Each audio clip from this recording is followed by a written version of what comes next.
Donc, Jean-François Berenguer, moi je suis directeur des opérations pour Progelis. J'anime aussi une communauté qui s'appelle Azure et DevOps, qui est un groupe d'utilisateurs à Aix-en-Provence. Et je suis MVP Azure depuis maintenant un certain nombre d'années.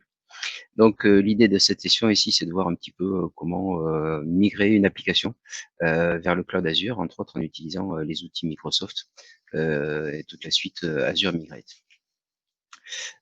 Petit agenda de la session, donc on va commencer par présenter quelques concepts. Ensuite, présentation assez rapide des solutions Azure pour la migration. Et puis, on va voir que cette migration, donc dans l'étude de cas que l'on va utiliser, elle va se faire en 3 phases. D'abord, on va préparer les VM pour la migration. Ensuite, on va migrer la base de données. Et une fois que les VM seront prêtes et que la base de données aura été migrée, ensuite, on va migrer la chaîne applicative. Et l'idée, là, c'est vraiment de voir un petit peu l'enchaînement de toutes les opérations et un petit peu les points de vigilance aussi sur lesquels il va falloir porter notre attention. Alors tout d'abord, un petit rappel sur les différentes stratégies lorsque l'on souhaite migrer vers le cloud. Alors que ce soit le cloud Azure ou n'importe quel cloud, hein. En gros, on estime que l'on a quatre principes. On a ce qu'on appelle tout d'abord du lift and shift, hein. Donc en gros, c'est j'ai mon infrastructure, j'ai mes VM et je les redéploie telles quelles dans le cloud. Donc ça, bien souvent, c'est une première étape hein, qui me permet, comme ça, ce qu'on appelle rehoster nos VM. Et en gros, on va utiliser essentiellement les services IaaS qui sont dans le cloud. Deuxième possibilité, lorsque je souhaite migrer, c'est ce qu'on appelle faire du refactoring. Donc à ce moment-là, je vais commencer à utiliser des services PaaS. Typiquement, ça va être ce que l'on va utiliser nous pour l'étude de cas que l'on va balayer aujourd'hui. C'est-à-dire que les VM, on va les migrer en faisant du lift and shift, mais la base de données, au lieu de la migrer vers une VM qui hébergerait mon service de base de données, ben, je vais utiliser un service PaaS, un service SQL qui est directement dans Azure. Troisième possibilité lorsqu'on choisit une stratégie de migration, c'est ce qu'on appelle la partie réarchitecture. Et dans ce cas-là, à ce moment-là, on va profiter du fait d'aller dans le cloud pour repenser complètement l'architecture de l'application. On va utiliser différentes technologies et on peut aller même jusqu'à la reconstruire donc dans ce qu'on appelle le rebuild. Et à ce moment-là, on va utiliser essentiellement des services PaaS, mais c'est à partir de là aussi qu'on va parler de architecture en microservices, qu'on va utiliser les services de containers, qu'on va utiliser les services, par exemple AKS, donc avec Kubernetes dans Azure. Donc à ce moment-là, l'application qui on-prem est une application monolithique. On profite du fait d'aller dans l'Azure pour repenser son architecture, la reconstruire. Et là, ça devient un gap important. Mais par contre, c'est en allant vers la réarchitecturisation ou la reconstruction que l'on va vraiment tirer pleinement parti. Et c'est là qu'on aura beaucoup plus de gains lorsqu'on va dans Azure. Alors, pour migrer, lorsqu'on veut aller dans le cloud Azure, donc Microsoft fournit les outils nécessaires pour réaliser ces opérations. Donc là, ce dont on va parler aujourd'hui, c'est la partie Azure Migrate. Et en gros, lorsqu'on fait une migration, on a toujours 3 phases. On a la phase donc d'assessment, en gros, où on va réaliser l'inventaire de ce qui est on-premises.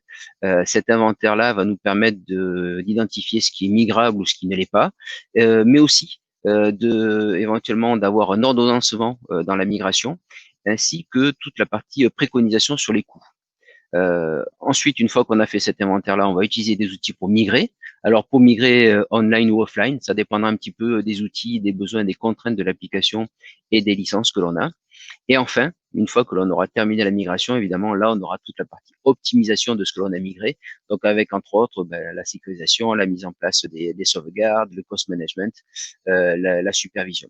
Donc, on peut très bien utiliser les outils Microsoft, donc Azure Migrate, mais on peut cette solution-là, Azure Migrate, s'appuie aussi sur tout un tas d'outils de partenaires tiers comme Mover, Cloudamize, voilà, Bititan, qui sont des solutions qui vont venir aider et se connecter à la plateforme Azure Migrate en fonction des différentes phases donc de la migration.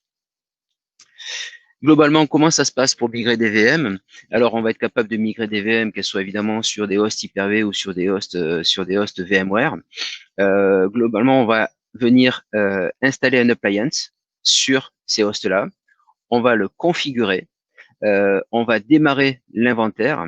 Donc cette appliance va collecter toutes les données et ensuite envoyer ces données dans le service qui s'appelle Azure Migrate Service.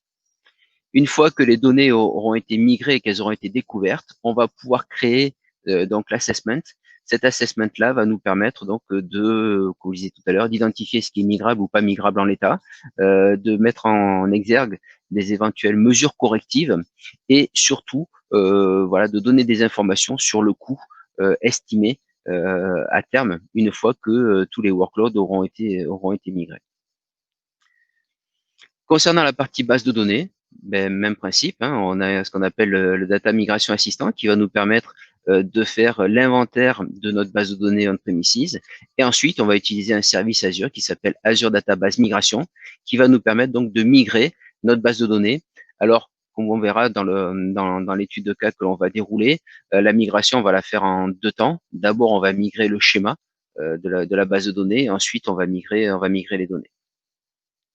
Ces outils-là permettent aussi de faire des migrations à blanc, donc des migrations de test, pour s'assurer que tout se passe bien une fois que l'opération est réalisée. Concernant donc ce service Azure, donc Azure Database Migration Service, ce petit diagramme-là montre ce que l'on peut utiliser en termes de source et de destination. Donc, ça prend en charge côté on-premises des services donc Microsoft SQL Server, de l'Oracle, du MySQL, du PostgreSQL, du MongoDB. Et ensuite, en termes de cible, on va utiliser les services PaaS Azure, donc qui vont être les services PaaS SQL, MySQL, Postgre ou CosmoDB. Donc pour ça, on va utiliser, comme je disais tout à l'heure, donc deux composants. La partie d'abord Database Migration Assistant, donc DMA, et ensuite la partie Azure Database Migration Service. Donc le premier me permet de faire l'assessment, l'inventaire. Le deuxième me permet donc de réaliser les migrations avec pareil ici la possibilité de faire ça offline ou online en fonction du niveau de licence qui sera sélectionné.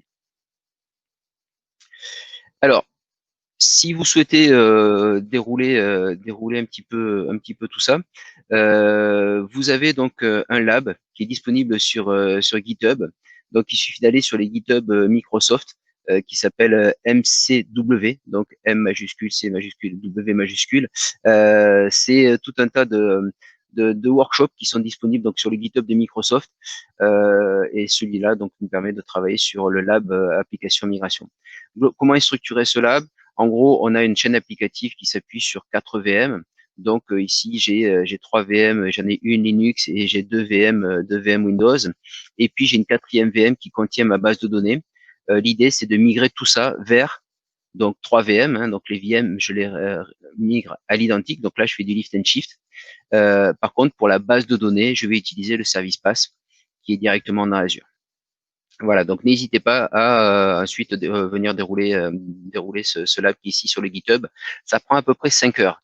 Alors, je vais pas être avec vous jusqu'à 22 heures. Hein, donc là, juste ce que j'ai prévu de faire ici, c'est à part éventuellement prendre la main de temps en temps sur le portail, mais c'est surtout voilà, vous montrer les copies d'écran des différentes étapes de la migration. Alors, concernant donc la migration, on va la faire en 3 temps. On va d'abord s'occuper des VM que l'on souhaite migrer, c'est-à-dire que on va travailler sur l'inventaire, s'assurer que l'on collecte bien toutes les données. Et pour ça, on va voir, comme je disais tout à l'heure, c'est qu'il va être nécessaire de déployer un appliance. Donc en gros, c'est une VM supplémentaire hein, qu'on va déployer, qui va nous permettre de collecter toutes les données, de les envoyer dans notre service Azure Migrate, et ensuite on va lancer l'assessment. Cet assessment-là, ce qui va être important, c'est de regarder les résultats, hein, de savoir effectivement est-ce que ma VM Windows ou ma VM Linux, je peux la migrer en l'état ou est-ce qu'il faut que je fasse des modifications. Et surtout, cet assessment-là, je vais le configurer par rapport à une région cible, de manière à pouvoir évaluer les coûts en fonction de la région. On verra qu'il y a un point aussi qui est très très important ici à faire, c'est l'analyse des dépendances.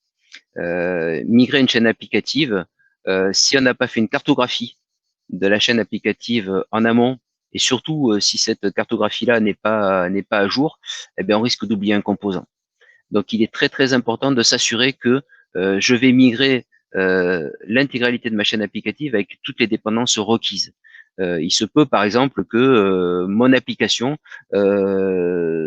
réalise des connexions à des serveurs de fichiers pour aller déposer ou collecter des informations. Il se peut que mon application fasse une requête LDAP à un moment donné à un annuaire quelconque.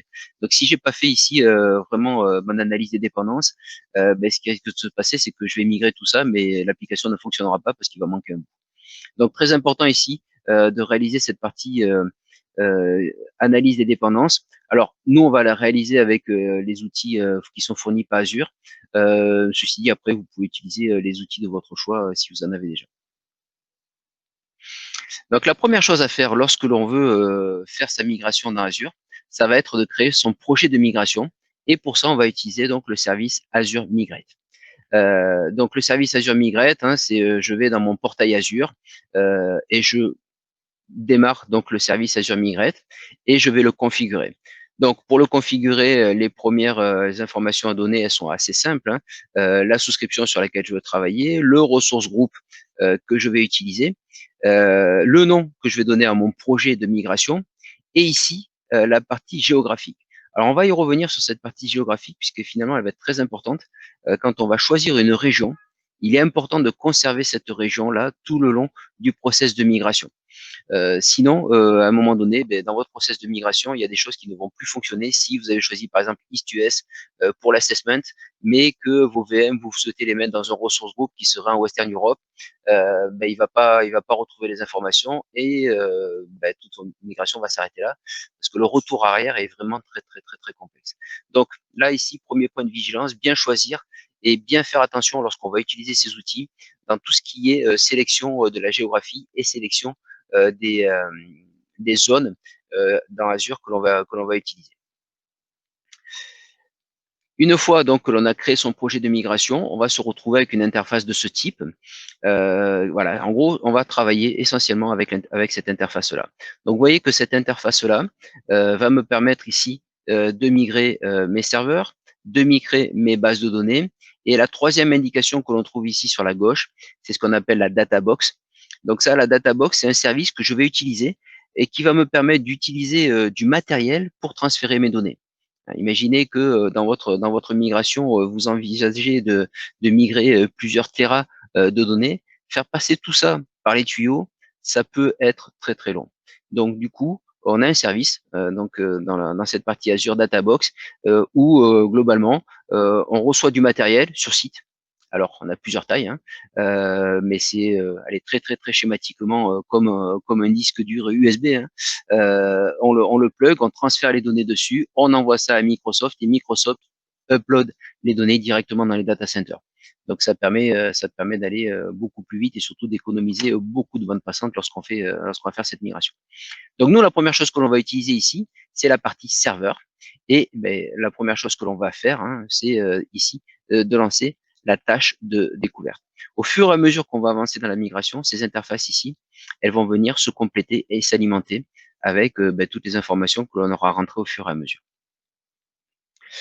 Donc, première chose à faire, je vous ai dit, c'est d'installer l'appliance. Donc, cette appliance-là, elle fonctionne, et d'ailleurs Azure Migrate prend autant en charge la migration depuis les environnements Hyper-V que les environnements VMware vSphere. Et donc, l'appliance, que ce soit pour un environnement VMware, ici, je peux directement downloader l'image de la VM que je vais utiliser. Ou si j'utilise Hyper-V, de la même manière, ici, j'ai la possibilité directement de l'interface de télécharger cette appliance. Donc, en gros, je viens là, je récupère le fichier qui m'intéresse, je vais sur le host et je crée la VM en question avec le fichier que j'ai récupéré. L'avantage, c'est que du coup, la VM, elle est déjà complètement installée et configurée. D'accord? Donc, c'est déjà un bon gain de temps. Je n'ai pas à me préoccuper de tout ça. Et dès que je vais activer la VM, que je vais la démarrer, on va voir que l'assistant de migration va démarrer aussi automatiquement.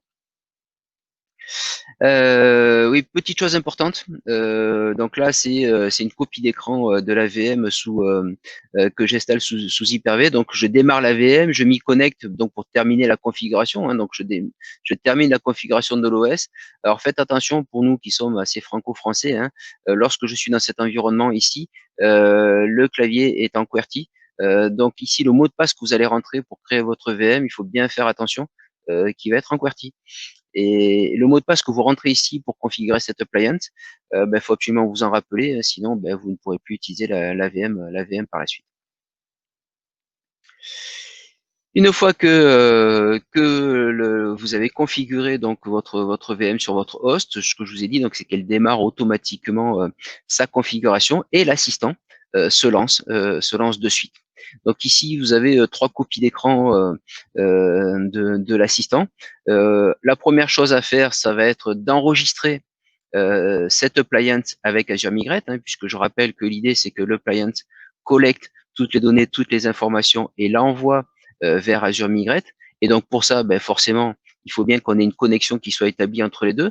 Donc la première chose ici, c'est la connexion par authentification, hein, c'est-à-dire que mon appliance, je l'enregistre dans mon serveur Azure Migrate. Mais du coup aussi, ça veut dire quoi? Ça veut dire que du point de vue des flux, les flux doivent être ouverts. D'accord? Donc ici, on a une première étape aussi de configuration du réseau pour s'assurer que l'appliance que vous avez installée, elle est capable de se connecter au service Azure. Parce que si la connexion réseau passe pas, vos données ne pourront jamais être envoyées. Donc ça, après, tout dépend de l'organisation que vous avez, mais il faut peut-être faire appel à l'équipe réseau pour vous aider dans cette configuration-là. Une fois que vous avez enregistré votre VM avec Azure Migrate, ensuite, ici, vous allez fournir toutes les informations pour que votre appliance qui va être nécessaire pour la collecte d'informations, elle soit capable aussi de se connecter à votre host. D'accord? Donc, d'un côté, je la configure pour qu'elle se connecte à Azure Migrate. De l'autre côté, je la configure pour qu'elle aille chercher toutes les informations nécessaires des VM qui sont opérées par le host en question. Donc ça, c'est la deuxième phase. Ensuite, une fois que c'est fait, voilà, une fois que les credentials sont rentrés et qu'ils ont été validés, ensuite on peut valider tout ça. Et à partir de là, donc, on va avoir l'inventaire qui va démarrer. D'accord? Donc ici, petite copie d'écran, hein, vous voyez que l'interface ici d'Azure Migrate a évolué. Hein, c'est-à-dire que cette première zone-là, maintenant, elle vient de se mettre à jour. Et on voit que globalement, mon appliance a découvert 5 serveurs. Alors, si vous vous rappelez un petit peu la chaîne applicative, comment elle était tout à l'heure, hein, je rappelle, j'ai un serveur Linux, j'ai 2 serveurs Windows, j'ai un serveur SQL Server, ça fait 4 machines, et l'appliance en elle-même, ça en fait 5. Donc c'est pour ça qu'ici, on vient de découvrir 5 VM. Donc déjà, si vous en arrivez là, ça veut dire quoi? Ça veut dire que votre appliance, elle est déployée, qu'elle est configurée, qu'elle arrive à se connecter à Azure Migrate, qu'elle s'est bien authentifiée sur Azure Migrate et qu'elle a réussi à se connecter aussi à votre host pour venir collecter toutes les informations requises. Donc, une fois que vous avez fait ça, ensuite, ce que l'on va faire, c'est qu'on va passer à l'étape 2 ici, on va lancer l'assessment. Donc, l'assessment, il se configure. L'assessment, lorsque vous allez cliquer ici sur la partie assessment, vous allez choisir la localisation de vos cibles. Donc, c'est là que je vous rappelle, hein, notre gros warning, il faut bien faire attention à ce que vous choisissez ici. C'est-à-dire qu'il ne faut pas cliquer comme ça forcément sans trop réfléchir. Il faut bien faire attention que cette localisation-là, elle doit être la même chose que la localisation des ressources, telles que vos ressources vont être dans Azure. Donc ça, ici, ça me permet, de choisir ma région, de choisir quelle taille de VM je souhaite utiliser. Et en gros, là, globalement, sur cette copie d'écran, on voit que j'ai choisi à peu près toutes les VM qui étaient disponibles, hein, ce qui me permettra déjà d'avoir des suggestions depuis l'outil, et puis à la fin, on verra de choisir vraiment le type de VM. Des informations sur le type de pricing que j'utilise. Voilà. Donc, une fois qu'on a configuré ça, l'assessment, il s'appuie sur l'inventaire et on va explorer les résultats. Donc, dans l'exploration des résultats ici, on va découvrir les VM que l'on souhaite migrer. Alors, évidemment, parmi les VM découvertes, en vérité, ce qui va se passer, c'est qu'on va sélectionner les VM qu'on souhaite migrer. Pourquoi? Parce que lui, l'outil, votre client a découvert toutes les VM qui étaient sur votre host. Mais potentiellement, si vous voulez migrer que la chaîne applicative, évidemment, il ne faut choisir que les VM qui correspondent à votre chaîne applicative. On ne va pas sélectionner toutes les VM. Donc d'abord, vous choisissez vos VM. Ici, globalement, donc on a choisi 3, parce que je rappelle, on migre le serveur Linux et les 2 serveurs Windows. On voit que j'ai un warning sur les 3, mais on verra que c'est pas grand-chose. Et ici, donc c'est là que ça commence à devenir intéressant, c'est que je commence à avoir des informations sur le coût. Donc là, on estime que globalement, ça va me coûter à peu près 95 $ par mois, la migration de mes 3 VM. Donc c'est basé sur quoi? C'est basé sur les VM telles qu'elles sont aujourd'hui existantes on-premises et en gros sur l'utilisation des ressources de cette VM. Donc ici, voilà, si on regarde un petit peu l'état de migration, on voit que globalement, je vais pouvoir migrer mes 3 VM. Hein. J'ai un petit warning, mais ces warnings, bon, là, c'est l'étude de cas pour l'avoir déroulé plusieurs fois. On sait que ça, voilà, ces warnings, on peut s'en passer et on va pouvoir continuer la migration.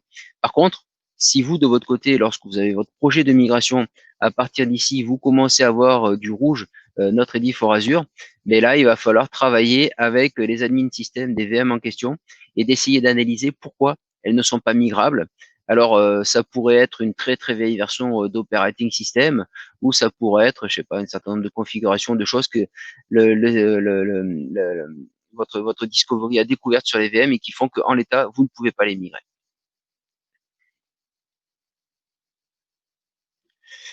L'analyse des dépendances. Donc ça, ce que je vous disais tout à l'heure, c'est quelque chose qui est absolument indispensable, d'accord?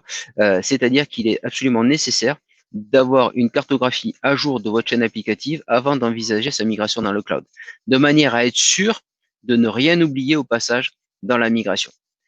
Donc, soit vous avez une cartographie qui est à jour, mais à ce moment-là, elle peut être dans un outil de carto et il faut s'assurer que vous ayez les urbanistes qui aient fait leur boulot. Soit vous avez un outil qui est capable de vous générer automatiquement la cartographie de vos chaînes applicatives, soit, ce qui est préconisé ici, c'est que pour ça, on va utiliser donc des services Azure. Donc, pour utiliser les services Azure, on va utiliser donc ce qu'on appelle, on va créer ce qu'on appelle un workspace, d'accord? Donc, on va créer un workspace Log Analytics.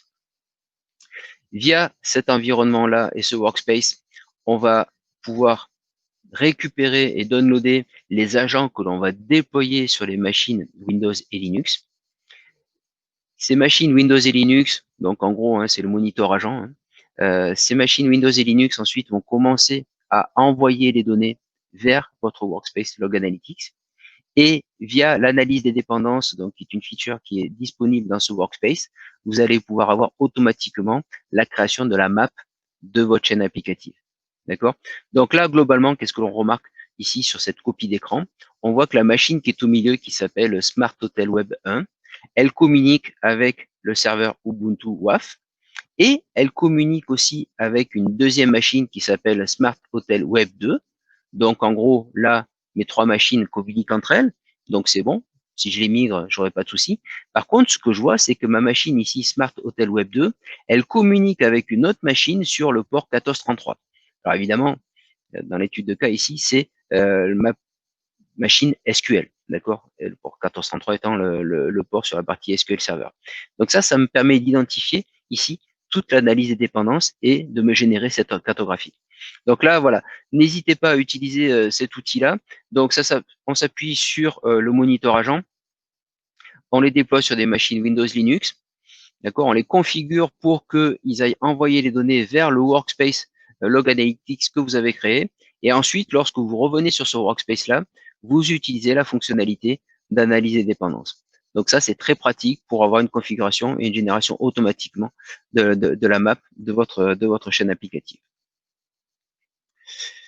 Donc là, on vient de faire toute la partie inventaire. D'accord? Donc, qui est la partie, on a installé le appliance, on vient de collecter les données, les informations par rapport au VM qui était on-premises, on a lancé un assessment qui va nous dire, OK, c'est bon, on peut migrer, vous pouvez pas migrer, ça nous donne une estimation des coûts.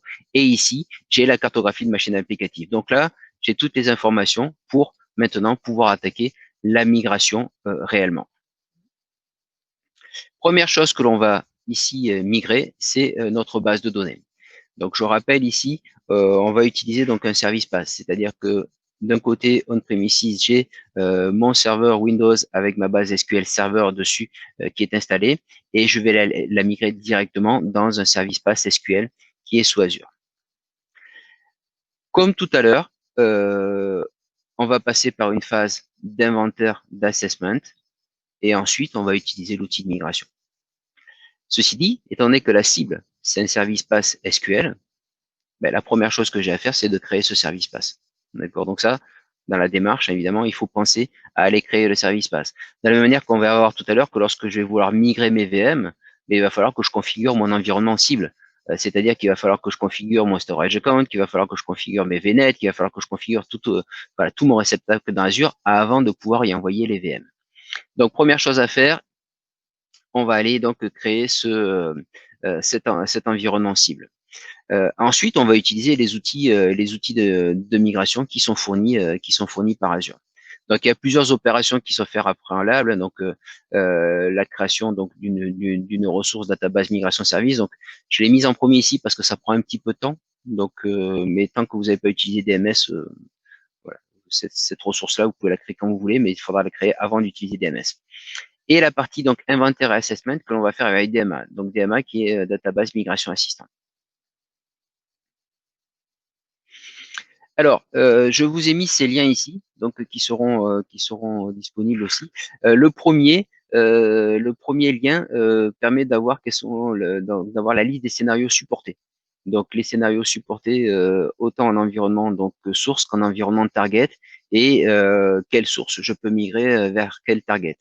Une question qu'on m'a posée assez souvent aussi, c'est quid de Oracle. Donc, ça y est maintenant, donc on peut utiliser ces services-là pour migrer des bases de données Oracle. Je vous conseille ce lien-là. C'est une petite vidéo de 15 minutes, une démo hein, qui montre globalement voilà, comment on peut réaliser la migration d'une base de données Oracle avec les outils que l'on va utiliser. Donc, si on revient sur notre interface Azure Migrate ici, donc on retrouve ici sur la gauche la partie serveur, database et databox. Mais là, tout à l'heure, ce que l'on a fait, c'est on a fait la partie assessment pour la migration des serveurs. Ici, on va, première chose à faire, lancer l'assessment pour la migration de la base de données. Comme tout à l'heure, pour l'assessment donc de nos VM, j'avais possibilité de télécharger automatiquement donc des appliances pour faire l'inventaire. Ah, j'ai cliqué ici. Voilà. Donc là, de la même manière, je vais être capable donc de télécharger directement une application que je vais installer. Voilà, en l'occurrence, ça sera sur mon host. Cette application donc qui va être capable donc d'aller faire l'inventaire de ma base de données. Et de la même manière, ben, il va falloir la configurer que pour qu'elle se connecte à la base de données, pour qu'elle récupère toutes les informations, et deux, pour qu'ensuite elle envoie toutes les données vers Azure Migrate. Donc exactement la même chose que ce qu'on a fait tout à l'heure pour les VM, sauf que là, donc c'est avec ce service ici DMA. Donc DMA, donc cette application-là, une fois que vous allez la lancer, ben, vous avez le petit screen de welcome. Ensuite, on va venir configurer, donc comme je vous disais tout à l'heure, la connexion à mon environnement SQL. Donc là, en l'occurrence, comme vous disiez dans l'étude de cas, c'est un SQL Server. Donc je configure l'accès à cette base de données sur mon serveur SQL. On voit qu'il commence à me remonter quelques informations, mais bon, comme tout à l'heure, hein, c'est un petit warning. Et dans le live, si vous souhaitez le dérouler, vous verrez que finalement, ce n'est pas gênant pour réaliser la migration. Ensuite, donc je configure l'accès à Azure Migrate. Donc c'est là, je vais rentrer mes credentials pour me connecter dans Azure. Et une fois que c'est fait, je vais prendre mes données ici qui ont été collectées par cette application Data Migration Assistant et je vais les envoyer, donc je vais les uploader vers Azure Migrate. D'accord? Donc, je fais l'inventaire de ma base de données grâce à la connexion et aux informations de connexion que j'ai configurées. Je collecte ensuite mes informations et je les envoie directement dans Azure Migrate. Une fois que je suis ici dans Azure Migrate, ben, de la même manière, mon interface Azure Migrate, elle évolue au fur et à mesure que je découvre des choses. Et là, on le voit que ben, globalement ici, j'ai bien découvert une instance de base de données qui contient ici une base de données et on voit qu'elle est disponible pour la migration vers Azure.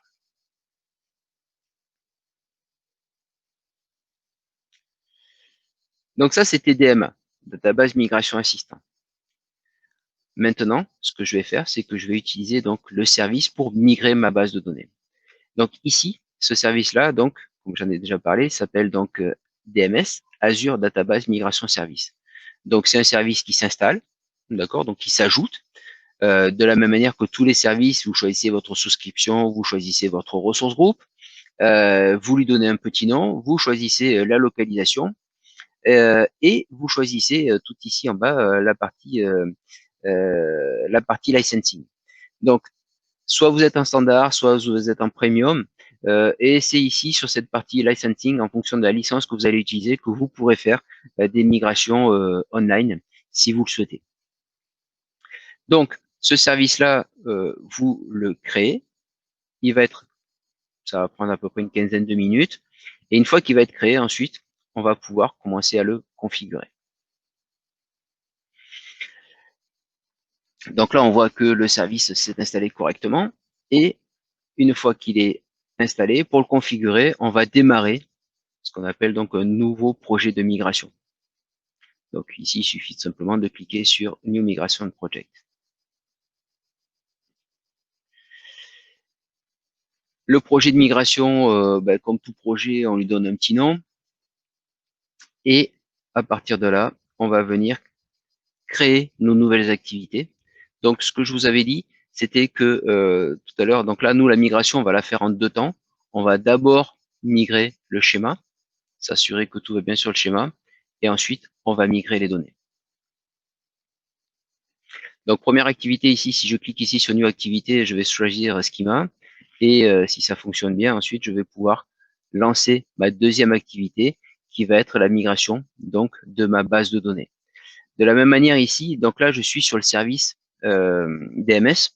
Il va bien falloir que je fournisse les credentials requis pour réaliser donc toute ma migration.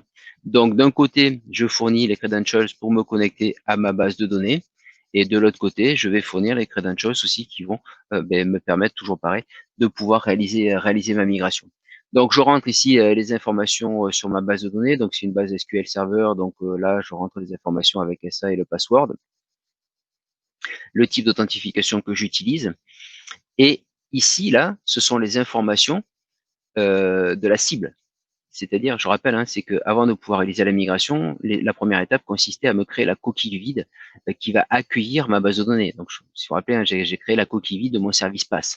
Et donc, c'est là que je rentre les informations qui me permettent de m'authentifier sur le service pass que j'ai créé au préalable. Voilà. Donc ensuite, globalement, alors évidemment, ça c'est le scénario qui se produit allez, on va dire, chaque fois qu'on fait des labs. Par contre, dans la vraie vie, c'est peut-être un peu plus compliqué. Donc là, globalement, on voit que voilà, la migration de ma base de données s'est bien réalisée. Le statut, il est completed. Bon, c'était une base de données très simple, j'avais qu'une seule table. Donc tout s'est bien passé. Et c'est à partir de là que vous pourrez identifier, effectivement, suivre ce qui se passe. Et surtout ici, downloader un report que vous pourrez donc confier au DBA pour voir si effectivement s'il y a un problème, de quelle manière remédier à ce problème-là. Voilà, donc là, petit résumé des épisodes précédents. D'abord, première étape, je me suis concentré sur mes VM, j'ai fait l'inventaire, j'ai fait l'assessment. Deuxième étape, je me suis préoccupé de ma base de données, donc j'ai créé la coquille vide, mon service pass SQL. J'ai fait mon inventaire, j'ai réalisé la migration. Donc là, en l'état, hein, donc c'est soit je suis offline, soit je suis online, mais globalement, dans mon service pass, j'ai mon schéma qui est là et j'ai mes données qui sont disponibles. Maintenant, je vais pouvoir entamer donc la migration complète de ma chaîne applicative. Et donc ça va être quoi? Ça va être de migrer les VM par rapport à l'assessment que j'ai déclenché tout à l'heure. reconfigurer mes VM parce qu'on a quand même quelques opérations à faire suite à la migration. Reconnecter la base de données à la nouvelle VM, hein, puisque si j'ai pris ma VM on-premises, ben forcément, là, entre autres, c'est une application web. Elle se connecte à la base de données, donc il va falloir que j'aille reconfigurer mon fichier web config pour redonner la chaîne de connexion vers la nouvelle base de données. Donc, cette troisième étape-là, ben, comme tout à l'heure, hein, c'est que là, je vais passer en production. Donc, qui dit passer en production dit créer tout ce qui est nécessaire pour accueillir mes VM. Donc, entre autres, évidemment, le ressource group, mais ben, tout ce qui va être utile aussi pour que ce ressource group fonctionne. Alors, le storage account, il va être utile parce que c'est là-dedans que je vais venir stocker les VM que je vais migrer. Et évidemment, il va falloir configurer toute la partie réseau, mais plus tout ce qui serait nécessaire pour votre environnement cible. Donc, je rappelle, hein, Azure, c'est juste un data center virtuel. Donc, vous devez mettre en place exactement les mêmes mécaniques et les mêmes environnements que vous avez sur votre environnement on-prem. Si on-prem, vous avez du firewall, ben, dans votre environnement Azure, il va falloir mettre du firewall. Si vous avez mis une gateway pour faire du VPN, dans votre environnement Azure, bien évidemment, il faut aussi mettre la gateway pour faire du VPN, d'accord?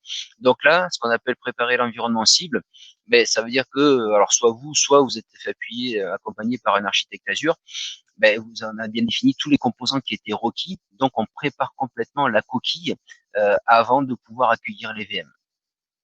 Ça, c'est vraiment la première chose à faire. Et évidemment, c'est là qu'on a tout le design en amont de l'architecture Azure, en fonction des ressources groupes, des souscriptions, enfin tout ce que l'on peut imaginer pour cette partie migration.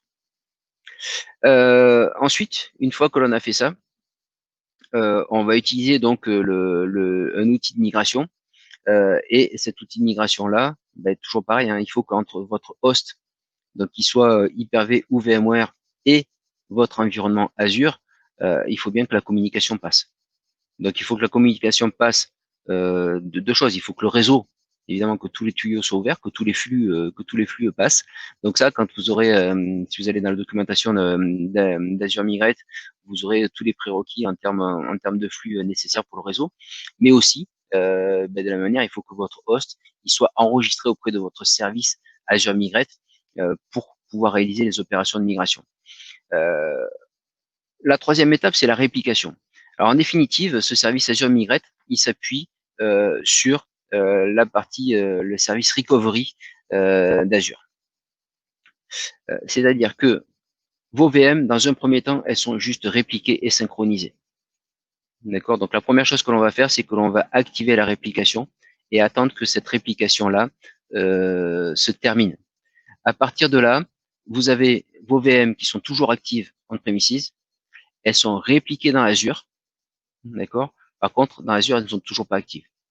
Mais elles sont répliquées et elles sont synchronisées. Donc, toute modification qui se passe sur les VM qui sont on-premises, toutes ces modifications-là sont automatiquement répliquées dans Azure. Une fois que la réplication est opérationnelle, donc là, ça veut dire que tout s'est bien passé. Ensuite, ces VM qui sont là, on va commencer à les configurer. Donc, commencer à les configurer, entre autres, la première chose que l'on va faire, c'est que l'on va leur attribuer des adresses statiques. Pourquoi? Parce que l'opération de migration fait du lift and shift, mais tel que c'est c'est utilisé aujourd'hui, tel que fonctionne le service Azure Migrate, ça met des adresses IP dynamiques. D'accord? Or ça, pour votre chaîne applicative, peut-être que c'est pas vraiment l'idéal.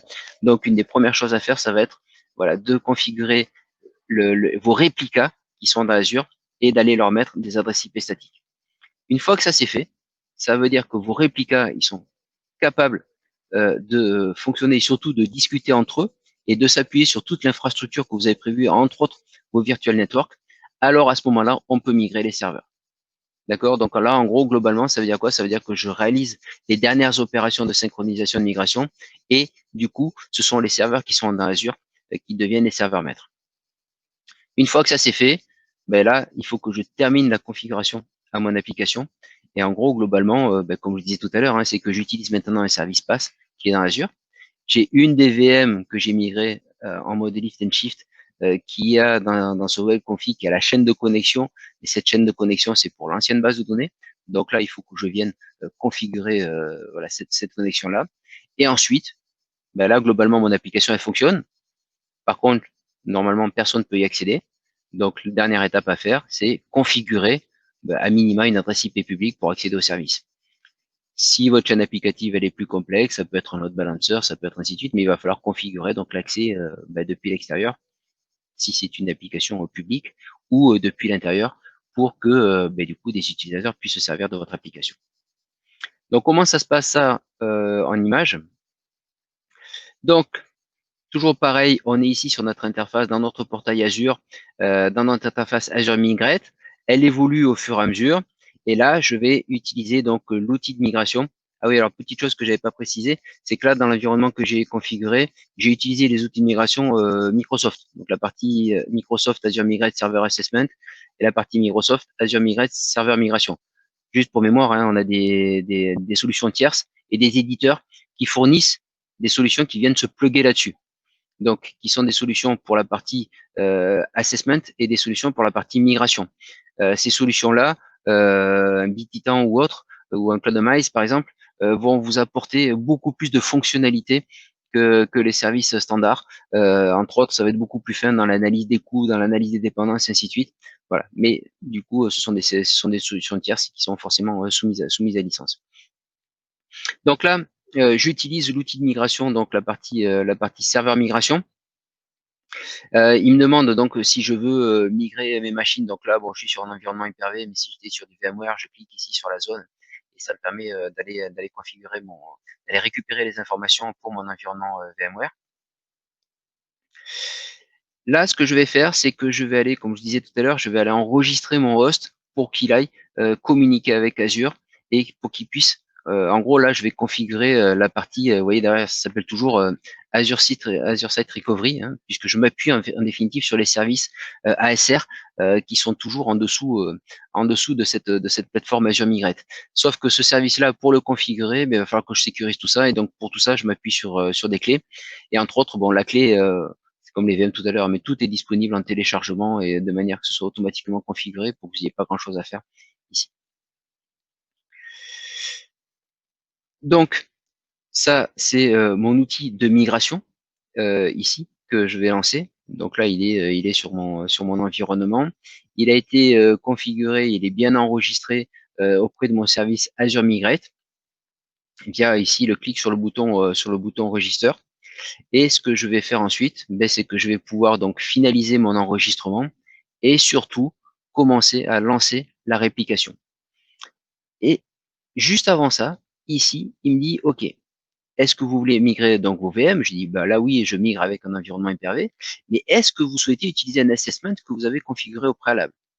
C'est-à-dire que rappelez-vous au tout début, hein, donc j'ai lancé un assessment, j'ai défini dans quelle région je voulais travailler, quel type de VM je voulais utiliser, et surtout quels étaient les VM que je voulais migrer.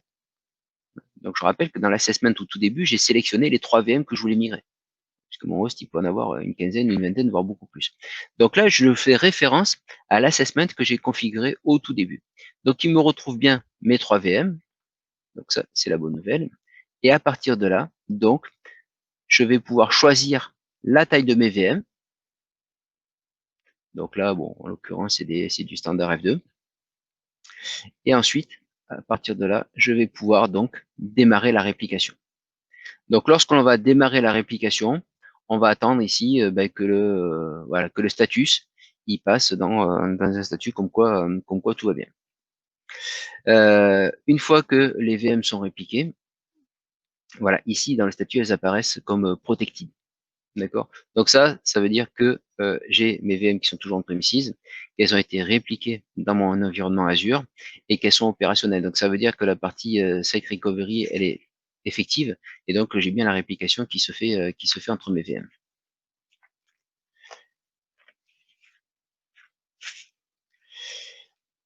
Voilà. Ensuite, une fois que ici c'est bien répliqué, alors vous avez la possibilité de réaliser un test à blanc, donc de réaliser un test migration. Donc c'est l'objet de ce carré ici du step 2, donc qui est la partie test migration.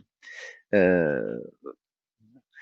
une fois que le test il est validé, ensuite vous allez pouvoir directement cliquer ici sur la zone migrate, donc sur l'étape 3. c'est finalement assez simple, d'accord? Alors effectivement, mon application, ma chaîne applicative ici, elle est, basée sur, 3 serveurs plus une base de données. Donc, bon, normalement, ça pose pas trop de problèmes. Voilà. Mais globalement ici, voilà, il y a une dernière étape, on réalise la migration. Une fois que, vous avez cliqué sur le bouton migration, si tout se passe bien, vous devez avoir ici, dans le suivi des jobs, vos 3 VM ici, enfin vos 3 actions qui apparaissent en successful. Voilà, donc là, j'ai migré mes 3 VM, j'ai migré ma base de données. Maintenant, je vais pouvoir finaliser ma migration. Donc, les étapes de finalisation de la migration, ça va être quoi?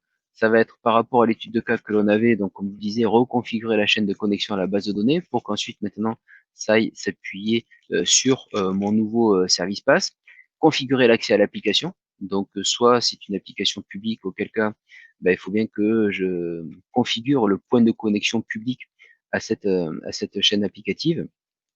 Soit c'est une application qui est on-premises, à ce moment-là, ben, je vais passer par mon VPN ou par un service autre. Donc globalement, là, maintenant, il faut que je configure l'accès à mon application. Voilà, une fois que tout ça c'est fait, votre application elle est accessible, elle est opérationnelle. Et ensuite, ben, on va avoir toutes les opérations de post-configuration, on va dire, classiques et traditionnelles lorsque je suis dans un environnement qui est dans le cloud. Première chose à faire qui est fortement préconisée, c'est d'installer les VM agents sur les VM qui ont été déployés. Alors, ça dépendra de l'architecture Azure que vous avez mis en place, hein. Si vous avez mis en place des policies qui font que automatiquement toutes les VM déployées, elles sont automatiquement le VM agent, vous aurez rien à faire.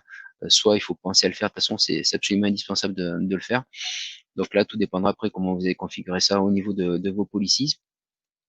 Il faudra nettoyer toutes les ressources de migration. Donc ça, c'est clair, hein, c'est comme on dit toujours, je laisse l'endroit en l'état où j'ai aimé le trouver en arrivant.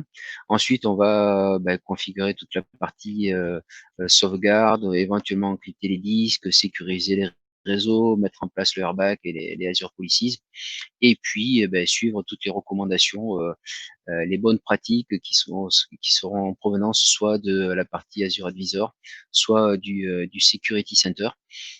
Donc je rappelle, hein, donc, dans le Security Center, vous avez le Secure Score qui va vous permettre de savoir si vous êtes compliant avec les bonnes pratiques, que ce soit en termes de configuration des VM, en termes de sécurisation, en termes des accès réseau. Voilà. Et Azure Advisor aussi va vous fournir des premières informations, toujours pareil sur les bonnes pratiques. Une chose que j'ai oublié de vous mettre dans cette slide-là, mais qui finalement est la chose la plus importante pour moi à partir du moment où vous faites du cloud, ça va être aussi d'aller utiliser la partie Azure Cost Management, hein, puisque finalement c'est le plus important, hein, la gestion des coûts lorsqu'on va dans le cloud. Donc la gestion, le suivi des coûts, c'est ce qui va vous permettre de vous assurer qu'en définitive, vous avez vraiment fait les économies qui étaient escomptées, et que surtout les ressources que vous utilisez, peut-être que vous avez de l'optimisation. Parce que là, on a lancé un assessment, on a défini des tailles de VM par rapport à des guides et par rapport à on va dire, des automatismes qui sont fournis par les outils. Mais bien souvent, ce qu'on se rend compte, c'est que à l'usage, globalement, on a la possibilité d'économiser pas mal de coûts en revoyant la taille des VM que l'on a sélectionné. Voilà, j'en ai fini avec cette présentation. Donc, si vous avez des questions, je vais essayer d'y répondre.